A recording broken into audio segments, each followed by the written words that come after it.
freeze for 6 minutes without blinking. Now imagine doing it for 30 minutes, knee-deep in swamp water, while something taller than a toddler watches you from 3 meters away. Its beak is nearly 24 centimeters long, about the length of a chef's knife. In Uganda's papyrus wetlands and South Sudan's vast Sudd, birders and researchers describe the same moment, a statue that suddenly becomes a trap. The shoebill doesn't chase, it waits. Then it detonates into motion, striking with a snap so fast you barely register the impact. A lungfish, an animal built to survive drought, vanishes in one violent clamp. If a human hand were in that beak, the likely outcome would be crushed bones. Today we're exploring why nothing about the shoebill feels like normal bird biology.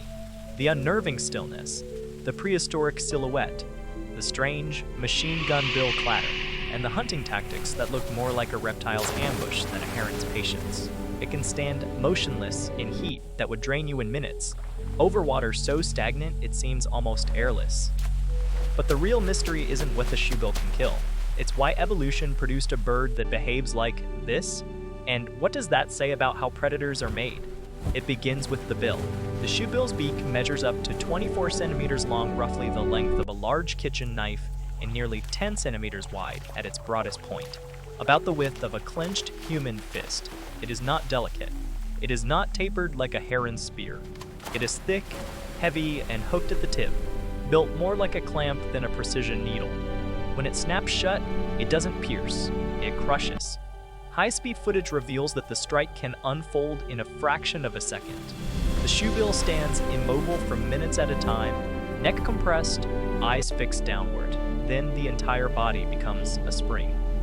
Wings flare slightly for balance, legs brace, and the head drives forward with startling force.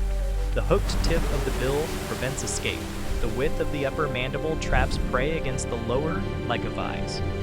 A lungfish, often over a meter long, about the length of a baseball bat, has almost no room to maneuver, but the beak alone doesn't explain the stillness. Shoebills are tall up to 1.2 meters, about the height of a 4-year-old child, and yet they disappear in plain sight. Their slate-green plumage blends into papyrus shadows. Their eyes sit forward on the skull more than most wading birds, giving them enhanced binocular vision. Depth perception matters when you're striking through murky water. Miss by a few centimeters, and the opportunity is gone. Think about trying to grab something underwater. Light bends. Objects appear closer than they are. Now imagine doing that without hands, relying entirely on timing and muscle memory. The shoebill compensates by waiting. It hunts where oxygen runs low and fish surface to gulp air. It chooses stagnant pools that other predators avoid, where lungfish and tilapia are forced into tight quarters. This is the first secret: patience as a weapon. A shoebill can remain motionless for 30 minutes or more, conserving energy in heat that can exceed 35 degrees Celsius, hot enough to leave a human dizzy and dehydrated within an hour without shade. Its metabolism is tuned for ambush, not pursuit. Unlike herons that stalk and step, the shoebill commits to stillness so complete that even insects land on its back. And then there is the grip. Once captured, prey is often lifted, shaken violently, and slammed against vegetation to remove excess water and disorient it. Observers have documented shoebills decapitating young crocodiles less than half a meter long, about the size of a household cat, with repeated crushing bites. This is not delicate feeding. It is mechanical, deliberate, and powerful. Here's where it gets strange. Despite this formidable hardware, the shoebill is not closely related to storks, as once believed, but to pelicans. Genetic studies reshuffled its evolutionary position, revealing a lineage that diverged millions of years ago. Its prehistoric silhouette isn't just aesthetic, it reflects an ancient branch of avian evolution, isolated in wetlands that have remained relatively stable for thousands of years. The bird looks like something engineered for a forgotten ecosystem. Why bill? Immense patience, precision depth perception, ambush tactics tuned to oxygen-starved swamps. Every feature aligns with one strategy: wait for the moment when survival surfaces to breed. But anatomy is only part of the story, because understanding how the shoebill hunts is one thing. Understanding why it unnerves us so deeply is something else entirely. In 1849, British naturalist John Gould formally described the shoebill to Western science, working from specimens collected along the Upper Nile. to European eyes, it seemed misplaced and time too large, too severe, too unlike the elegant wading birds they knew. Early illustrations exaggerated its proportions, as if the artist himself couldn't quite believe what he was seeing. A bird standing over a meter tall, with a bill shaped like a wooden clog, inhabiting swamps few outsiders had mapped. But local communities around the Nile Basin had known the shoebill for generations. In parts of South Sudan, it was seen as a quiet sentinel of the marsh, rarely aggressive toward humans, yet deeply solitary. That duality followed it into modern fieldwork. A predator capable of crushing bone, and yet a bird that often allows humans to approach within a few meters if they move slowly. In 2014, wildlife photographer Will Berard Lucas traveled into Uganda's Mabamba swamp before dawn, wading through waist-deep water guided by local boatmen. He expected skittishness. Instead, he found something else. A shoebill stood in the open channel, watching. For nearly 20 minutes, it did not move. The air temperature climbed past 30 degrees Celsius heat that would leave most people sweating heavily within minutes. Yet the bird remained statue still. Then something unexpected happened. The shoebill performed a deep, slow bow. Researchers call it a submissive display, often shown during courtship or territorial acknowledgement, to a human standing face-to-face with a 1.2-meter tall bird wielding a 24-centimeter bill. It feels almost ritualistic. The bow can last several seconds, the massive head dipping low before rising again with deliberate calm. No aggression, no retreat, just a silent gesture in the middle of the swamp. That moment unsettles people. We're used to birds being flighty or frantic. We understand flapping, chirping, and nervous motion. The shoebill offers none of that. It watches with pale, forward-facing eyes that give an illusion of calculation. Its stillness stretches beyond what feels comfortable. Imagine standing alone in chest-high reeds, while a predator large enough to injure you simply observes, unblinking, for half an hour. The silence amplifies everything. The buzz of insects, the distant splash of fish. Early explorers described the bird as almost mechanical. Modern researchers are more cautious. They emphasize that what appears as calm indifference may be intense focus. Field biologists tracking shoebills with GPS tags have found that individuals can patrol territories spanning several square kilometers, an area larger than 400 soccer fields combined, yet remain invisible for days within dense papyrus.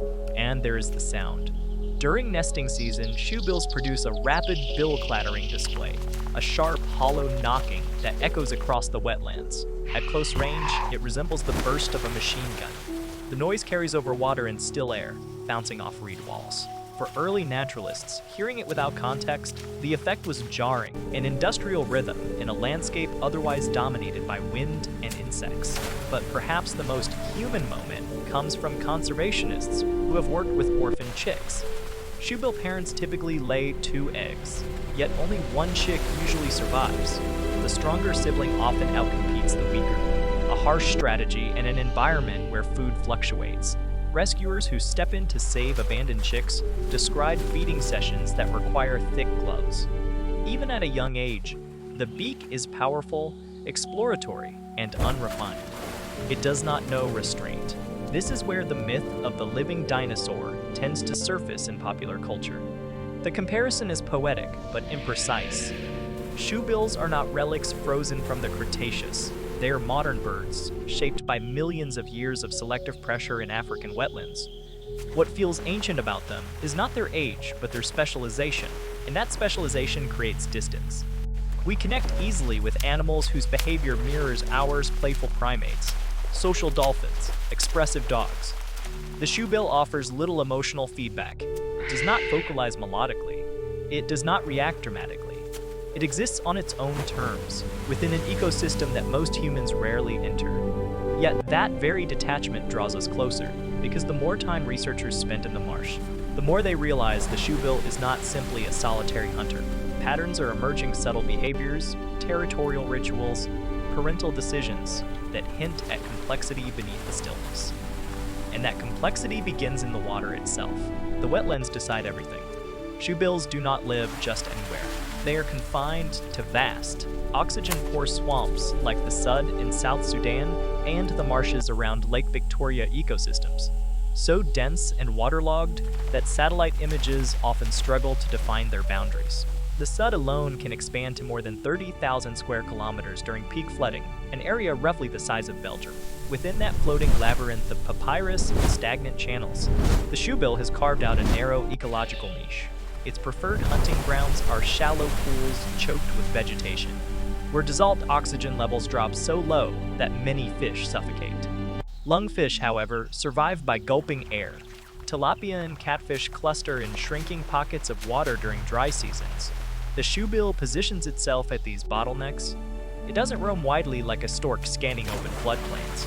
It waits at strategic choke points where prey is forced into vulnerability. This is where the holy moment reveals itself. A shoebill strike can generate enough force to decapitate a juvenile crocodile under half a meter long, about the size of a house cat with repeated crushing blows. Think about that. Crocodiles are armored reptiles with thick scales and reinforced skulls. The shoebill is a bird, yet its bill functions like a hydraulic press, slamming downward with precision and leverage. If that force were applied to a human hand, small bones would fracture instantly. This is not just a wading bird. This is a specialized apex ambush predator operating in slow motion. And yet, despite its power, the shoebill lives on a knife's edge. It breeds slowly. Usually 2 eggs are laid, but almost always only one chick survives a strategy known as brood reduction. In years when food is scarce, the stronger chick monopolizes meals until the weaker one dies.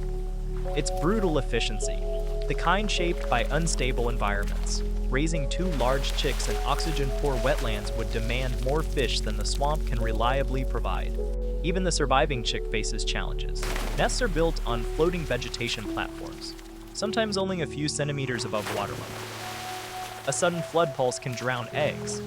A prolonged drought can collapse feeding pools. Climate variability directly alters survival odds. Unlike migratory birds that can relocate across continents, shoebills are tied to specific marsh systems. Their specialization becomes both strength and vulnerability.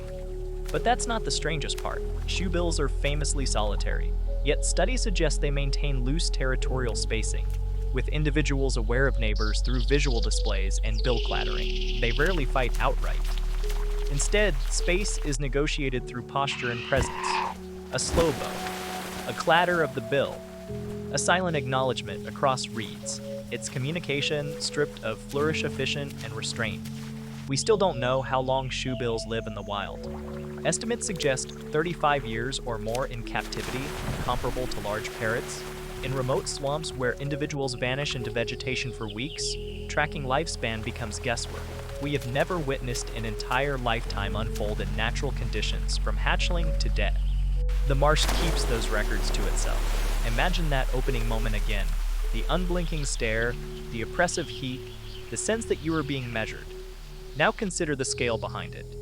Millions of years of evolutionary refinement, a body engineered not for speed, but for timing.